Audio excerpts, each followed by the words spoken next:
Hey writers, you're listening to the Kobo Writing Life podcast, where we bring you insights and inspiration for growing your self-publishing business. We're your hosts. I'm Tara, and I'm the director of Kobo Writing Life. And I'm Rachel, the promotion specialist at Kobo Writing Life. This week, we are going to showcase a recent live event, How to Become a Kobo Bestseller, that was hosted on the KWL Facebook and YouTube pages. Joni and Tara gave their insights and recommendations and then fielded questions from the audience. And we hope you learn a lot and enjoy.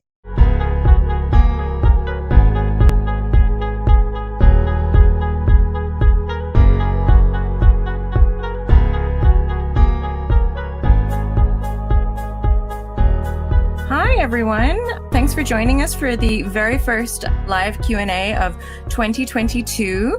I'm really happy to be here today, and we get to talk about all things Kobo.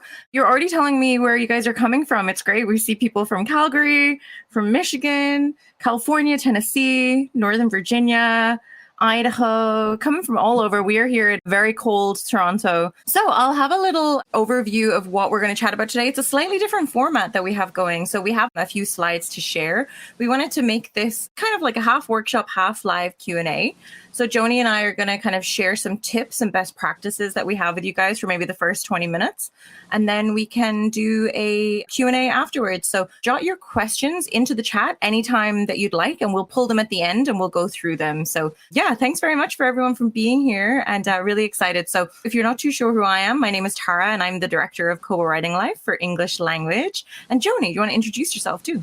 Yeah, I'm Joni. I'm the author relations manager for Kobo Writing Life. Awesome. So let's get started. Oh my God, Tommy's coming from Norway. Way colder there. So yeah, I shouldn't be complaining. Oh, wow. You're up in the Arctic Circle there. All right, let's get going. I'm going to share my deck and we're going to go through and going to go over a little overview of how to become a Kobo bestseller. So let's get started. So we have a few tips. The first tip that I think is really important, and this is especially for, if you're publishing and selling on Kobo, you are more than likely a wide author. You're publishing on multiple retailers. So I think it's really important to get to know each retailer and just to see what aspects that they have if you're not familiar with. Maybe they're not your retailer of choice for your personal reading, so you might not know what it looks like for a customer. So I think it's very important to get to know your retailer. So we're going to have a little quick overview of Kobo and what we're all about. So Kobo stands for books. Quite literally, it is an anagram of the word book. Not quite long enough to get into Wordle, but all the same, still there. Although we could use books. That's going to be tomorrow. I already got it today in 4, but not great. But yes, so we stand for books.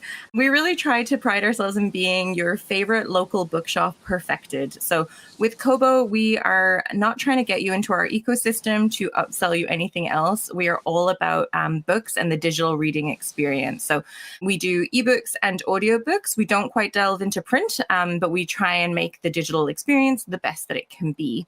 So we offer our customers Kobo Super Points. So these are like loyalty points that you earn with every purchase. So then these can be used to redeem books. And we also have VIP readers, which you might not realize. So these are customers that are just the most voracious and avid readers that we have.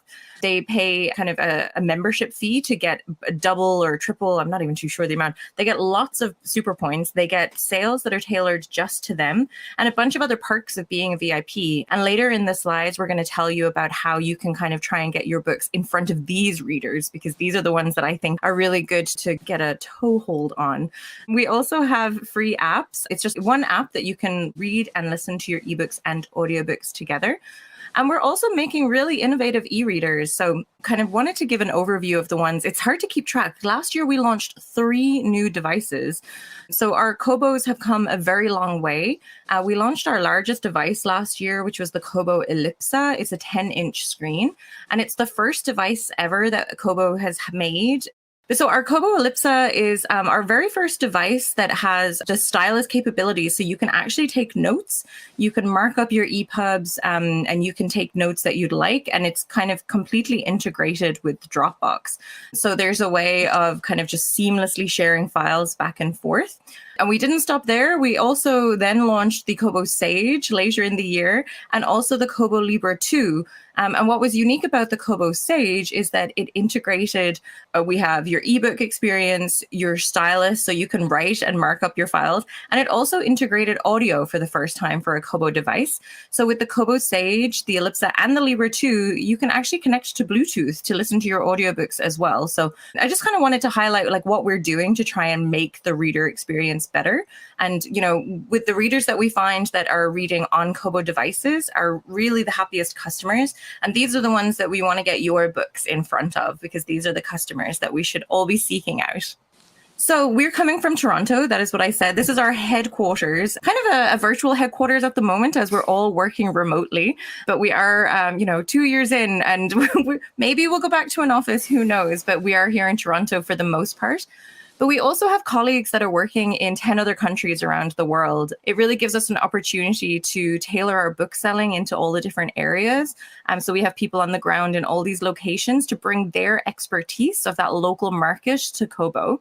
And then in addition to that, we have localized storefronts that mean that these are merchandise storefronts in 40 countries. And we have 25 retail partners throughout the world as well. So we really have a presence all over the world and all globally. And this just leads to us allowing authors to sell their books everywhere. So you might be wondering how it's possible to see all of these dots in different places, but it's because we have such a hold on the market like that, and that we have the local expertise in those areas. So these are just a few examples of the KWL map that we love to be shared. If you have a map that you'd like to share, you can do that under the hashtag KWL map. We see these on Twitter. So Joanna Penn shared this last year, showing that she has purchases in 162 countries, which is really, really impressive. The bigger the dots, the more purchases that are in those regions. But it's just showing you that we do have, as an author, you have this just a wealth of customers to really try and reach. All right. So my tip number 2, after getting to know your retailer, I think it's really important to get to know your reader. I know that that's a question that we get a lot from authors, is sort of, where are Kobo readers coming from? How are they reading? What's their consumption? What are sort of habits that we have that maybe are a little bit different to the other retailers that we see? So I want to kind of just talk about this for a little second, because we have so many types of digital reader right now. I'm going to break this into 4 sections to try and make it a little easier to ingest, I think. So the very first reader that I want to think of is your traditional e-reader. This person probably has a Kobo device. If not, they read voraciously on their smartphone or their tablet. They buy books, they follow authors, and they're just a constant reader. They're probably a VIP customer if they're really, really into just reading and getting their bargains online. And then the next type of reader that we have is the listener. So this is a person that really likes to listen to books. They might also be a reader. A lot of, if this was a Venn diagram, there would be overlaps on these. But somebody that is primarily a listener, they like to listen to audiobooks while they're doing things to take advantage. They probably really like to learn stuff while they're listening to audiobooks as well. So that's just something that we can also kind of tailor to, as you're able to kind of go to both readers and listeners. And then the next type of reader that we have is our subscriber. So a subscriber is a slightly different type of reader in the fact that they kind of want to just consume all that they can. So a subscriber could be somebody that's signed up to Kobo Plus, which is Kobo's subscription platform. So what we find in terms of habits with the subscribers is that they're really driven by genre. They tend to be into sort of, we see romance does very well with subscribers, as does thrillers. I think, what did I see? I saw police procedurals doing very well in subscriptions as I was pulling some stats for this. And they just really like serialized content as well. So they like to follow a series from start to completion. But because they're so into genres, they will go to similar authors, probably more so than a traditional reader. I think a subscriber would be willing to kind of take a chance on more authors in a similar vein. And then lastly, but certainly not least, is the borrower. So this is a person who is really getting their books from their library. They're really valuing the library experience, and they like to support it locally. I think that this sort of person really follows their authors. They're probably a little bit more patient. They wait, they might have to wait in a queue, or will ask the librarian to get the book for them. And I think it's a nice way for people to kind of get in touch with reading, is like through a library. It's a bit more of an experience. They might go in person and like discuss with their librarian what's the top book for me to be reading right now. Yeah, I think they really pay attention to librarians' recommendations. So when you think about Kobo, these can all be one reader, but it is broken down into these segments that I think makes a lot of sense. So again, we have our traditional reader, our listener, our subscriber, and our borrower. I'm going to slip over to Joni for tip 3. Awesome. So as a lot of you are aware, it's not enough just to put your book out into the world if readers can't find it. So the way that we help readers find your books is via your metadata.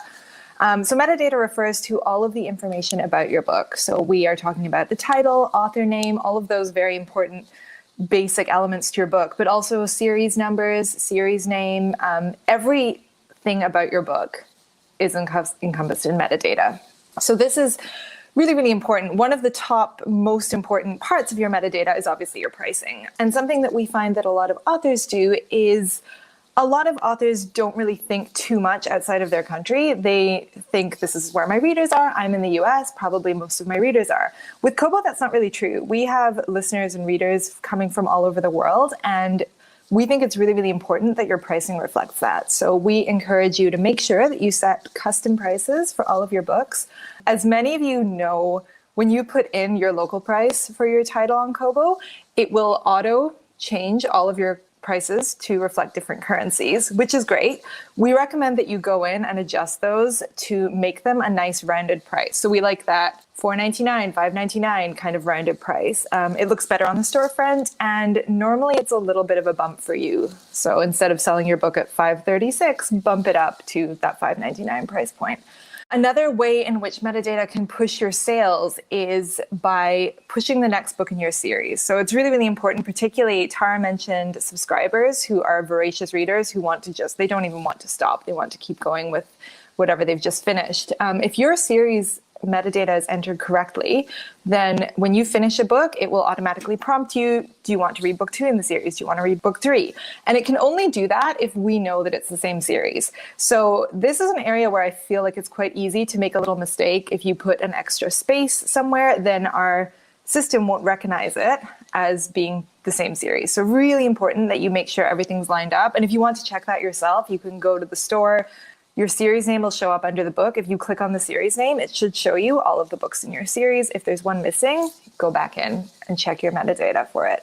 And as we mentioned, if everything is set up correctly, then when you finish the book, your reader will be prompted, or you'll be prompted to purchase the next one in the series. And next tip is knowing how to get ahead. So knowing how to not just publish and get your book out there, but how to really find success at Kobo. Something that we talk about a lot at Kobo, and our CEO has talked about, is that indie authors are so open to experimentation. And this is something that we all really love about the community that we work with, is that especially compared to traditional publishing, people are so willing to try different things, experiment, and find what works. And you have the agility with self-publishing.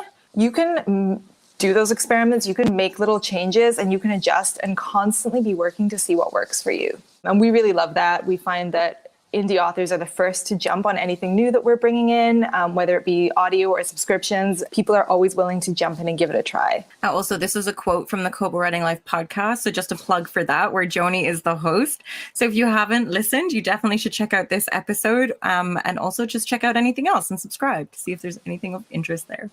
Definitely. So Tara briefly mentioned Kobo Plus. This is our subscription program. We launched it in the Netherlands and Belgium in 2017, I believe, and found it was a really, really great way to increase consumption of books, essentially. We believe that we're reaching a different audience with subscriptions. So as Tara mentioned, we have readers who are already in the Kobo ecosystem. They're purchasing books a la carte, but subscription readers want a different experience. And we found that by having books opted into the subscription program, readers were reading more, both a la carte and in the subscription program. So after getting our feet wet in the Netherlands and Belgium and engaging with our audience there, and our audience in the Netherlands in particular is very, very engaged. We have a lot of people reading in English, a lot of, as Tara mentioned, a lot of romance readers in the Netherlands. So once we got familiar with how the subscriptions worked, then we started to bring it wider. So we launched in Canada in 2020, I believe. And now we are in Australia, New Zealand, Portugal, France, and Italy. So we are really going global with Kobo Plus. So we launched in those 5 regions last year, and we are already seeing our numbers increase and readership increase in those countries. So it's very exciting for us. And as I mentioned earlier, this tends to be revenue that is earned on top of a la carte purchases. So this graph shows an example author. The red shows their a la carte. So you can see that it's pretty steady. We typically get those kind of spikes and dips, spikes around when somebody has a new release. There'll normally be a little bit of a tail off, but pretty consistent sales. And then the brown on top shows the Kobo Plus revenue. And this is just for Canada. So you can see that this is very typical with Kobo Plus. When you first opt in, not that much happens. It takes a couple of months. People maybe add your book to their library. And then over the course of the next couple of months, more and more people add it to their library and they start reading it. And so you can see that there is exponential growth across Kobo Plus, but it hasn't really impacted their a la carte sales, which have remained pretty steady. And in this example, they are really out earning what they're earning for a la carte with Kobo Plus. And this is what we've seen across the board. We also have a lot of opportunities for promotions at Kobo Writing Life. If you are newer, then please let us know that you are new to Kobo Writing Life and that you need a promotions tab. This is integrated into the Kobo Writing Life dashboard, but because it's at the moment, it's only English language. So it's not there automatically. You have to request it. So if you are new, let us know. We can turn that tab on for you. And at the moment, the tab includes ebook promotions only. We do a lot of free promotions. We have a free page, and we also do a lot of price drop and promo code promotions. So if you are selling on multiple retailers, which you should be if you're on Kobo, then those promo code promotions are ideal for you because you don't need to worry about price matching, you don't need to pull your prices down, and you don't need to change prices across different retailers. If you are happy to do those price drops, we have a price scheduling tool, so you're able to set up a reduction in price in advance in order to run those kind of promos. And we also are doing quite a lot of promotions for audiobooks. So these are not yet integrated into the promo tab. So we do individual outreach for each promotion. So if you are interested in audio promos, please send us an email and we can add you to that list and make sure that you hear about any of those promos. Those are typically either buy more, save more sales or price drop promos. And again, like with everything else at Kobo and with indie publishing, be open to experimenting, try different things. Maybe try putting your first book in a series free for a little while, get it featured on the free page and see how the read-through goes. See if people are picking up book 2, 3, 4. And just generally be open to experimentation. Change your covers maybe, that's a big one, but a lot of authors do this. Try rewriting your blurbs, changing up descriptions, all of those kind of things that you can tweak and experiment with until you really find what works for you. Awesome. And then our very last tip is to know when to ask questions, which is our little segue into the Q&A portion. So I see some great questions coming in from the chat. So I'm going to end this slide real quick and going to ask some of them. So Joni, let's stick with promotions, seeing as that was the last thing that we sort of talked about there. Mm-hmm. So we have a question from Catherine here. So any tips to get into a promo? So I assume you're meaning ebook promos, Catherine. So let's see, any tips for that, Joni? Yeah, so I would say tip number 1 is have a great cover, because we really do look for that. Our merchandising team wants to make sure that the books that go into the promotions look really great on the store. So that's a really big one. Another one, same thing goes for your series or your description, your blurb. All of that should be perfect before you publish. In terms of getting into the promo itself, we have a lot of competition for promos. So there are a lot of applications for one spot. So first one is don't be discouraged. If you are rejected for promotion, try again, keep trying because it will happen. And if you're trying to line a promotion up with something specific, if you've got a new release or maybe you're doing a book bub, so you want to have your book featured while it's on sale or while it's free, let us know. We've added a little comment section to the promo tool. So if you're applying for one of those promos and there's some reason why you think it should be featured in this one, put a little note in, tell us. leave Rachel a joke, she actually responds to those. Yeah, that was really great. We had an author that was adding Harry Potter jokes into their submissions, and it got her attention. You can't all do that. But no, like, it's, I don't know, be Rachel creative. Yeah, Rachel's very into Buffy, pro tip. So Oh gosh. if you really want to get in there. And there was also a question that was posted on the blog prior to this, just saying for any paid promos or advertising, they were asking if there was a minimum number of Kobo sales to qualify. And no, not at all. We know that a lot of people are coming wide for the first time. So we're really not judging your account based on like, it's a brand new account. We're not going to give this some person a promo. It's kind of important as well to maybe use that comment box if you are coming wide to tell us, because then we know that, okay, you have a reader base. You've been selling books. We just need you to be able to sell books on Kobo. So yeah, there's no minimum number of sales at all. Like Joni said, it's really just clean metadata, a really good cover, and making sure that it's the right promo for your book. Not necessarily just applying to everything. Just kind of thinking a little bit strategic about it. Ooh, okay. Dale has attention on Stacey's question, so I'm going to pull that up. So any possibility of automatic pretty pricing instead of setting the price in each country separately? Joni, nice. It's a dream. Yes, we would love that. We do prompt you into what we think would be a nice currency to kind of let you know. But yes, that is definitely on our wish list, and we will bring it back to the team for sure. All right, I'm going to keep going. Sorry, I should be better at pulling all of these questions now. How do writers get paid for subscription and library borrows? That is a great question. Okay. Yeah. So library is easier, so I'm going to start there. Library purchases, you earn 50% of the library price that you have set. And for your library price, when you opt into Overdrive, you do need to set a specific price for the library, and that should always be a little bit more than your retail price because the library will purchase it once and be able to lend it out forever. So you want to make sure that you're getting some value out of that while also making sure that your book is affordable to libraries. So same price as a mass market paperback is normally what we would guide you to. And then there's a second option for libraries. If they are not sure about your book or they've never heard of you as an author, but they've had a request, they can purchase the book for one single lend. So when they do that, they pay 10% of the library price that you've set. They lend it out one time.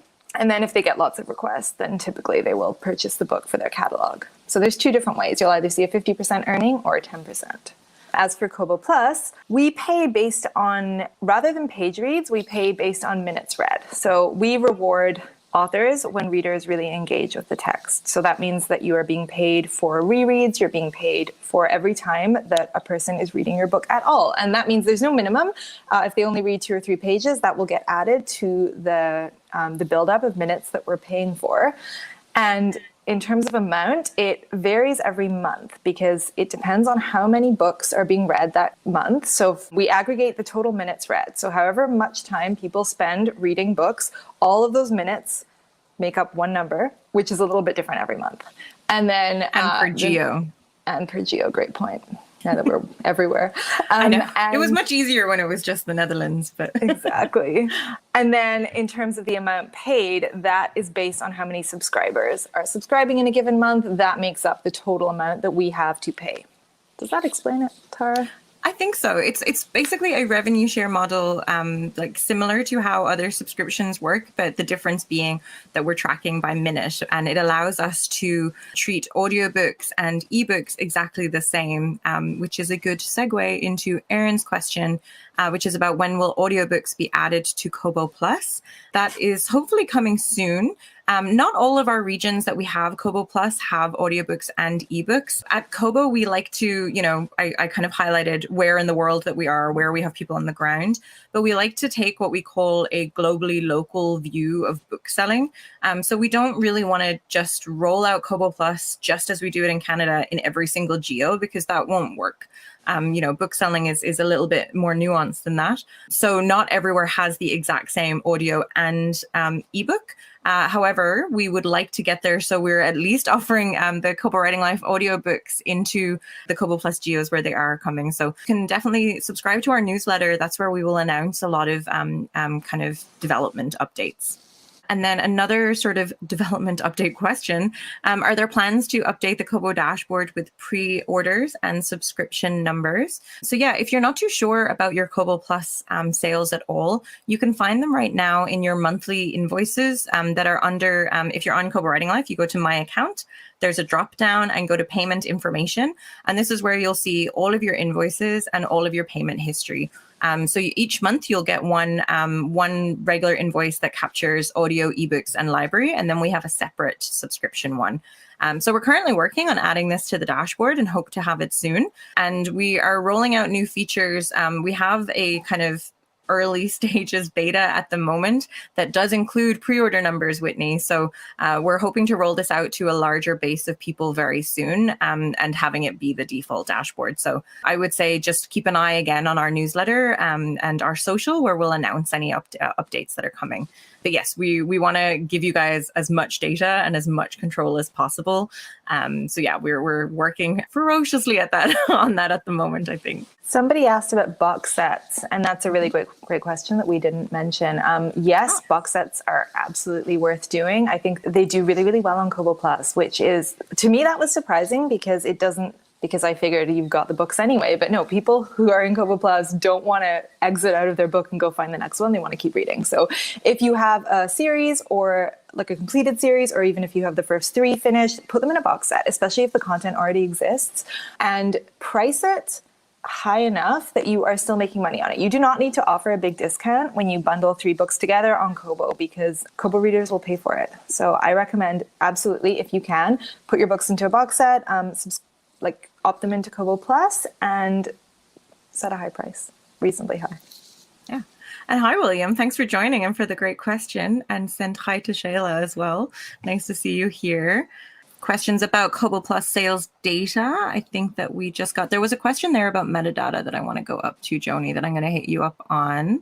Okay. So Rebecca had, I just listed a prequel as 0.5 and it showed up last when I clicked on the series name and then renumbered to 0. Oh, that's interesting.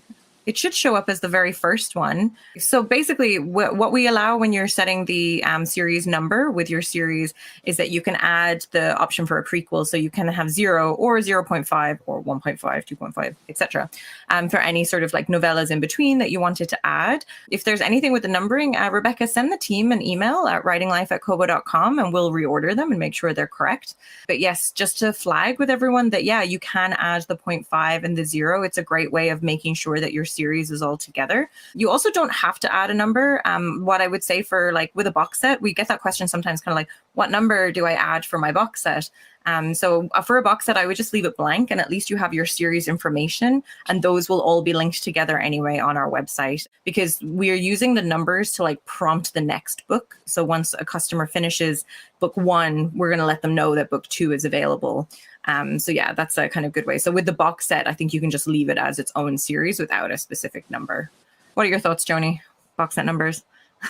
No, I agree with you. Yeah, that makes sense. Cool. We had a question that came up beforehand, and I was curious. I'm going to ask Joni about this as well. Always heard that you have to have a long pre-order in order to get an editor's attention on Kobo, or that it helps with visibility. What are your opinions on like time length that's ideal for a pre-order? I don't believe that there's any value in having a particularly long pre-order period. I think it is good to have a pre-order period because it means that our merch team will see it, and it's just generally great for your rankings and your visibility on the store if people are buying your book on pre-order, but I don't think there's any advantage to having a really long pre-order period.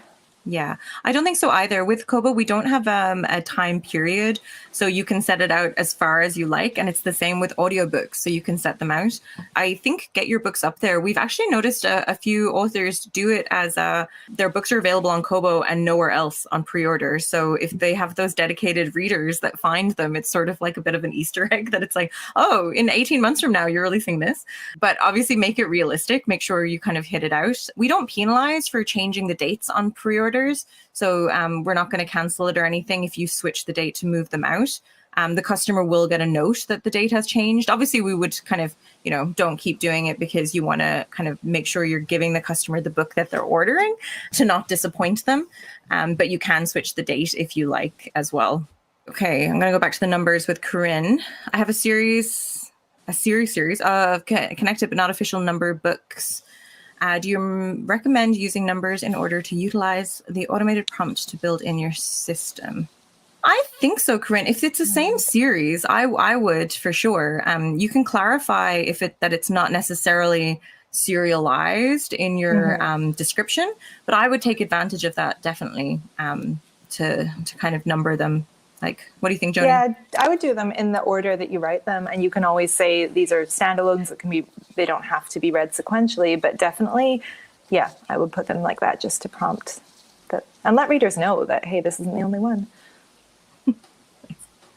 Thanks, Lise, for the love your notes and dipping the quill. We'll send those back to the team, especially as we're updating the dashboard. We like to put little, like I said, little Easter eggs around the place. So like that you enjoy those. Thank you. I'll do that. Is there a way to link related series, i.e. spin-offs? If it's the same series name, you can use that. But it's definitely something we're thinking about in terms of collections of series. So say, for instance, if you have lots of series that are based on a family or something. So you have like series 1 is the Tara family series. Series 2 is the Joni family series, but they live in the same Kobo world. So you might want to have like a Kobo series. This is, like the Sims. Joni, we've got to write. Yeah, like the Sims. Yeah, where's Bella? So yeah, we've been thinking about how can we capture that collection in a way that is kind of letting the readers know. So we don't have anything kind of as automated. I would say use the series name, use your description for that to try and, really optimize to let the readers know. Yeah, I think that would be sort of my best advice there. Oh, William Shayla says hi. Hi. Question, timeline on allowing pre-orders without a placeholder file. Yes, we know that can be sort of maybe a discouragement for putting up a long pre-order. So if you're not too sure what this means, it's that when you're publishing a book on Kobo, you do have to load a file, even if it's a pre-order. So a lot of people put placeholder files in there. So William, it's on our to-do list. I don't have a defined timeline for it right now, unfortunately. But yes, thank you for bringing it up, and we will definitely flag again. What I think is interesting about it is that it does sort of give a little bit of an opportunity for you to sort of reach out to that reader that is pre-ordering your book. You don't necessarily have to put the first chapter or like your actual book file. Quite often the books aren't ready when you're putting a pre-order up for such a long time. So we have some authors that use this as an example or as an opportunity to like write a letter to the reader. Like you can maybe tell them something about it, kind of in a similar way that, like, say if you're on like Patreon and you're writing a post and you're sort of, I would maybe use it as that, because we don't really have any limitation on size. We just need a file. So yeah, I think that's a good sort of way to make maybe a not ideal situation and spin it into like a positive marketing tool. We have a question from Laurel. Can you go over which type of promos work for which kinds of author goals? This is a great question. So I think the author goal is typically the same as ours. We want to sell more books to more readers. In terms of which types of promos, I would say free promos do very, very well on Kobo, but with specific goals. So if you have one single book and you're trying to get it off the ground, it's not the greatest plan to give that book away for free unless, I don't know, some people do that for a short time. That's fine, but typically you do want to be making some money on your writing. However, if you're releasing a new book in a series, making that book free first in series, or making the first book in the series free for a short time to bring some attention to your new release is a great way of doing it. We find it works really, really well. The free page on Kobo, I believe, is our most highly trafficked page. We get a lot of hits and a lot of searches for free. And because Tara kind of mentioned with Kobo Plus, it's the same thing. There's no risk. They'll add the book to their library. They might not read it right away, but when they do read it, they might fall in love with this series or this book or you as an author and pick up the rest of your book. So we find free is a really great one. Other particularly effective sales, the buy more, save mores do really, really well. Those sales are not in the promotions tab at the moment. We do them the same way as they are. Tara, I didn't know. That's great news. So yeah, buy more, save more.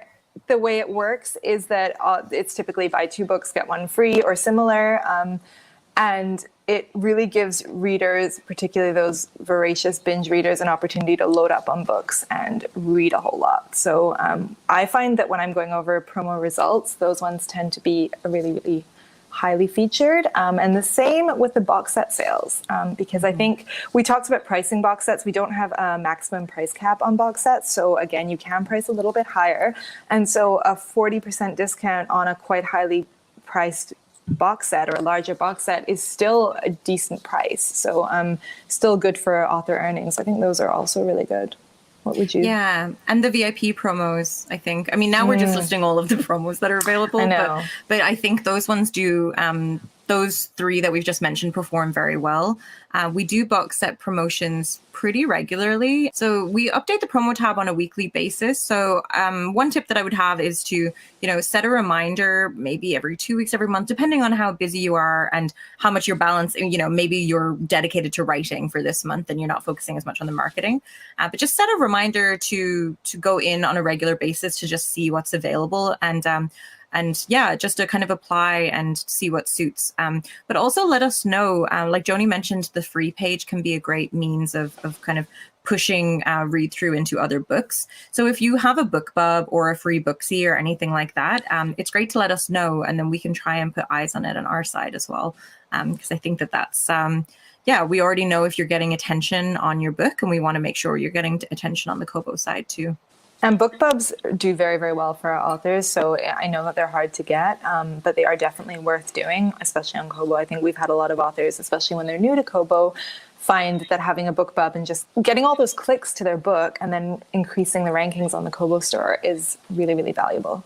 There's a question from Stephen that mentions that, so your series is on Kobo, but by a different distributor, and how to come up, put the series in the Kobo domain, which I think you mean Kobo Writing Life. But we had a similar question to that prior as well, that, if my books are published by Ingram, are they automatically here? What I would say is if you're using an aggregator and that's how you want to get to Kobo, awesome. Make sure your Kobo, that you are distributing to Kobo in whatever aggregator you're using. But if possible, come direct with us because of these opportunities that we've talked about. So the promotions that we've mentioned are just for Kobo Writing Life authors. We really control that sort of part of the business. So these opportunities are something that, just go to our direct ones. But we are also happy to just see books on Kobo full stop. But it would be great if you come direct with us too. And yes, Graham had a similar, can I add these to Kobo? Yes. If you have the rights to your books, you can upload them and publish them to us. You always retain the works. But the only thing that I would keep in mind is to just potentially ensure that you don't have duplicates of your titles going up. Because we actually did some surveys and found that when there's two versions of the same book, the customer actually will purchase neither because they're not too sure what is going on. They're like, different pricing, there's two of the same title, it's kind of confusing.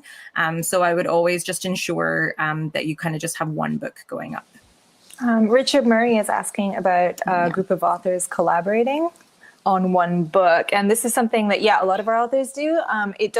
We don't really have any part in that. Essentially, you would find a group of authors typically that have a similar type of book to yours, whose readers might also enjoy your books, and then work together, publish you can put all your books into, is this a different question? No? Oh, is it not the same question? It's a similar question. Yeah. So we have a few anthologies of books that an author has published with other authors. And really, it's just the same process as publishing any other book. You would need to figure out how you're managing earnings on that and whose account it's going up through. And sometimes people will create a separate collaborative account that they can all log into to keep that book separate from your individual books. But this is something a lot of our authors do and have great success with. Yeah, and one thing to flag as well is that if you're publishing books in different means, so say for instance you, I don't know, for whatever reason sold the rights to book one of your book, so it's on Kobo but you actually don't control it. But if you're writing in say book two, we still will link them. We're not going to separate the books because they've been published in different ways. Customers don't really, unless they're diehard, really pay attention to how books are being published. So we just want to surface them as here's this author's backlog of books, and we're kind of still going to link them even if they're coming through different sources. Yeah, and that's the same for to answer that question that's up there now, if an author one does the first book, author two does the second, as long as your series name is exactly the same, it will still link on the store. So. A question here we should ask Rachel. I don't know if she's watching. Yes, Rachel will be furious. Do the people get mad if we're submitting a whole bunch at the same time?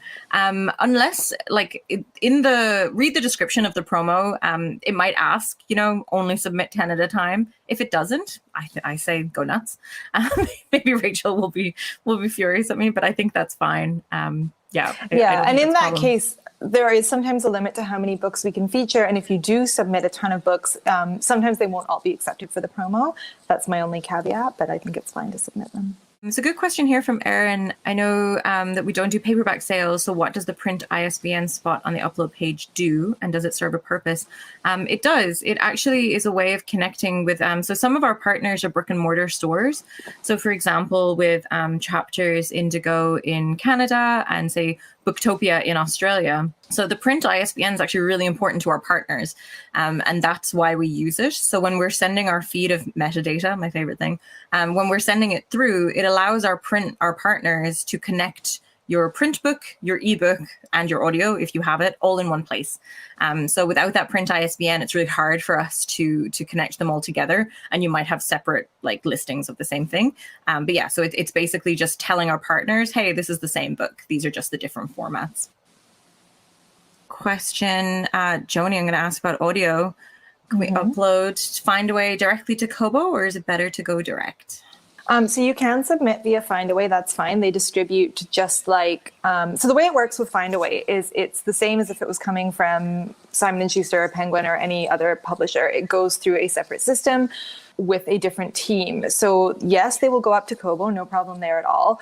The disadvantage is that you're working with Findaway. That is the publisher, and you cannot go into the Kobo dashboard yourself and make adjustments on your side. You need to do them all through Findaway.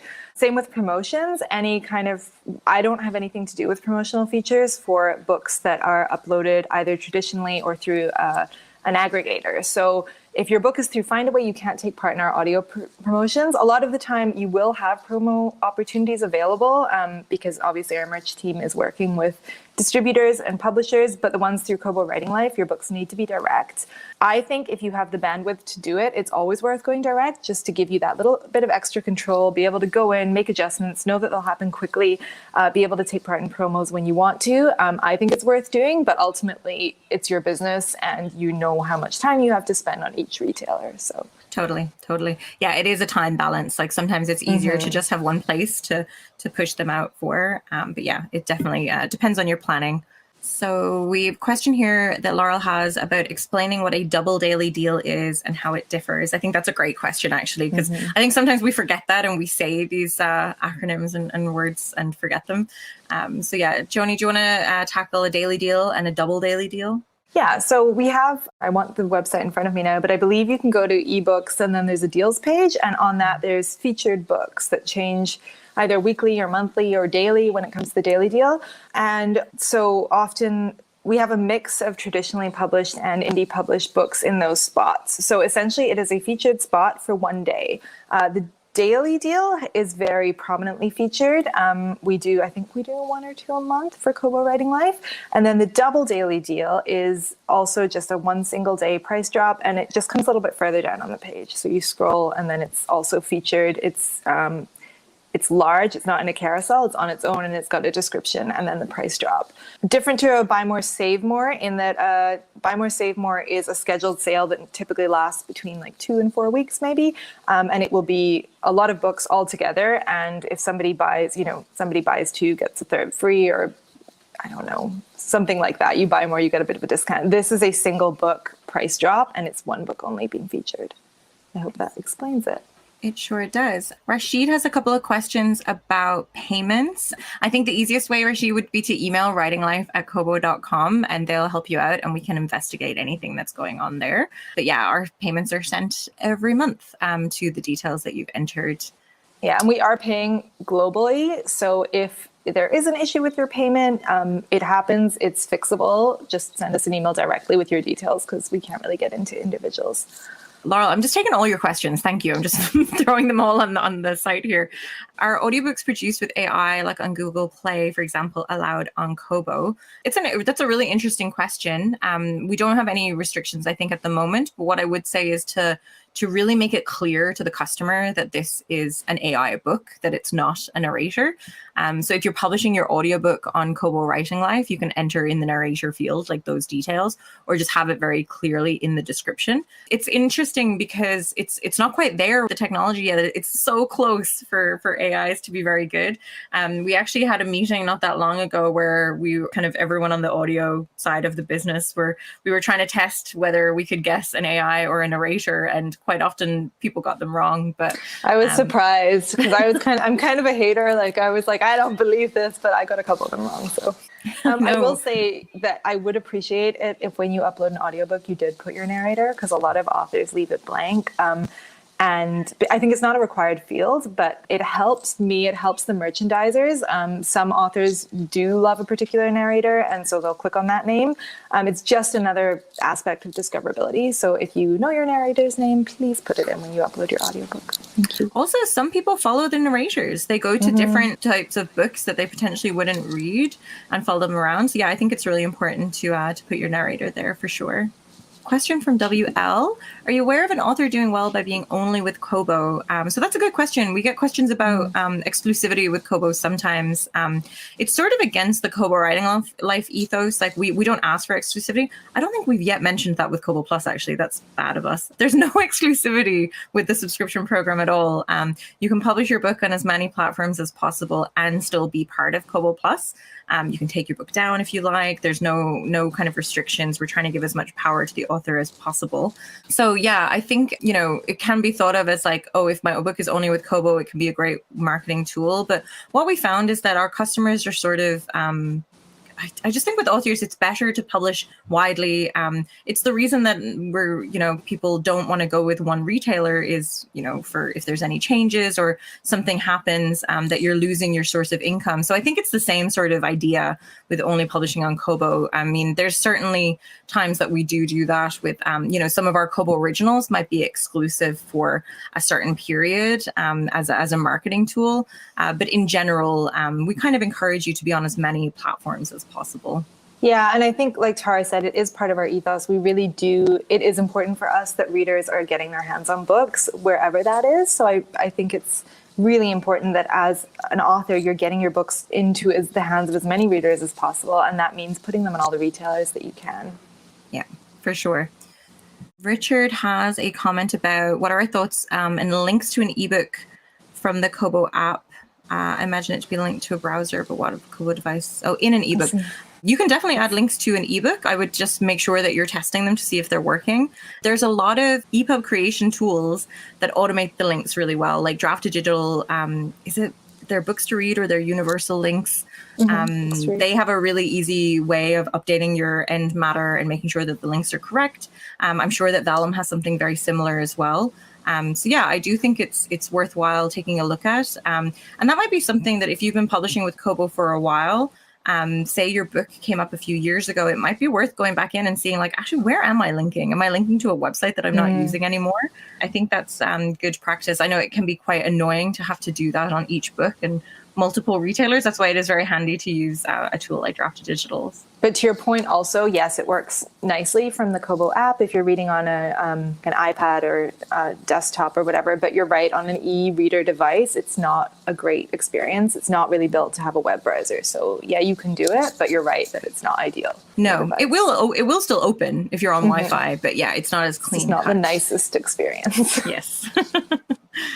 All right. Well, we're coming down to the end of our hour here. I'm going to scroll to see if there's any other questions. Did any point pop up, Joni, to you either? Please throw them in the chat. So many questions. Thank you. I know. Everyone. Thanks, you guys. This has been really a really chatty crowd.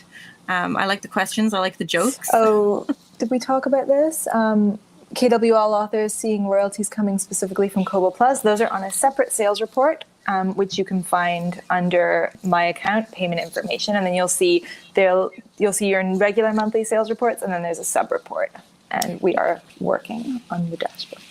Yeah, we're working on finding a way to make these a bit more accessible so you can see in real time. But yeah, I would go into your sales reports to find this information. And they usually go up toward the end of the month. So December should be up now, I think. And then why publish directly? We talked about this with regards to audio, but it really is same thing for ebooks. You can do it, absolutely, go through an aggregator, but you won't have the same level of control, and we can't help you directly with your books. If you email us about any kind of issue, it's really got to go through Findaway, not us. And I do believe that the earnings are a little bit better. Your overall earnings will be better because the aggregator is not taking a cut. Yeah, but absolutely take advantage of the team that we have here. That's one thing that I like to say. We really live and breathe the indie publishing community and, books in general. So I think it's really important to not be afraid to ask us questions. We were saying in the presentation to, experiment and kind of be agile and willing to change things. Some of our most successful promotions came because an author approached us and said, I want to do this. And we said, okay, great, we'll try it. It was great. Then we continue it. So don't be afraid to ask questions or give us suggestions for things like that about what you want to see. Maybe there's a new tactic that's working in the indie author marketing that we haven't even seen yet. These things move really fast, and indies are so innovative with digital publishing. Don't be afraid to talk to us. Definitely. Susie is asking about promotions and marketing with Kobo Plus, which is a really great question.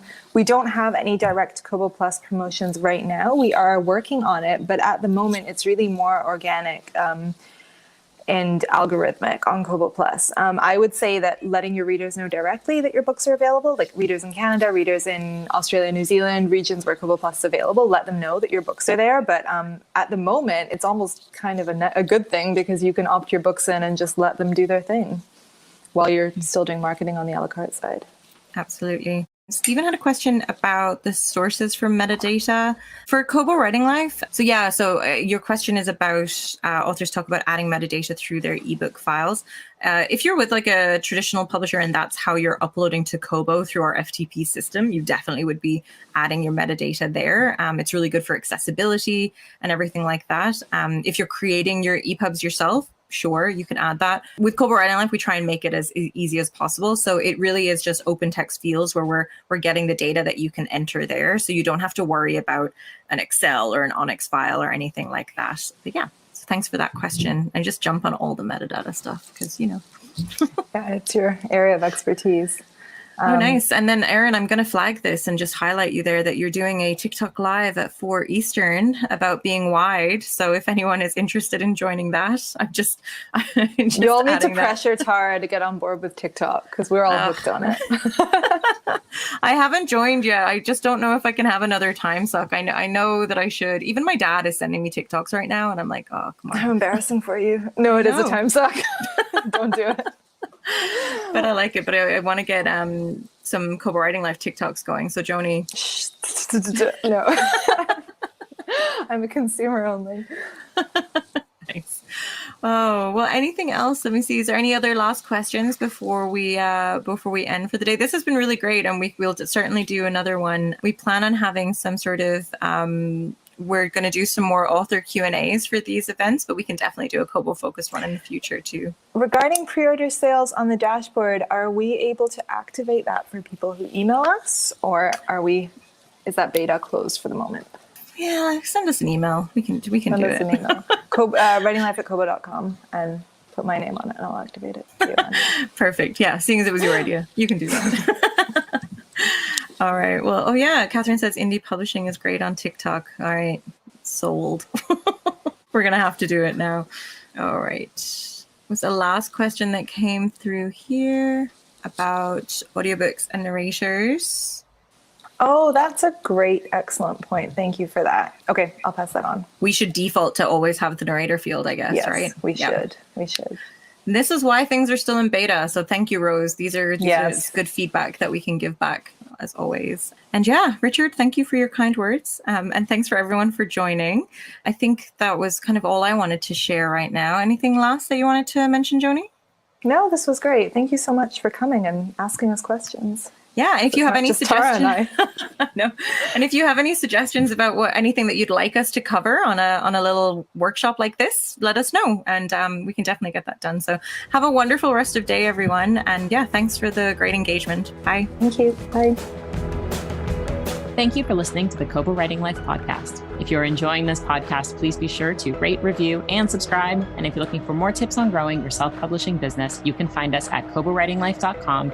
And be sure you are following us on socials. We are at Kobo Writing Life on Facebook and Twitter, and at kobo.writing.life on Instagram. This episode was hosted by Tara Kremen and Joni Placido, produced by Laura Granger and Rachel Wharton, with production assistance by Terrence Abrahams. Editing is provided by Kelly Robotham, and our theme music was composed by Tearjerker. If you're ready to start your self-publishing journey, sign up at kobo.com/writinglife. Until next time, happy writing.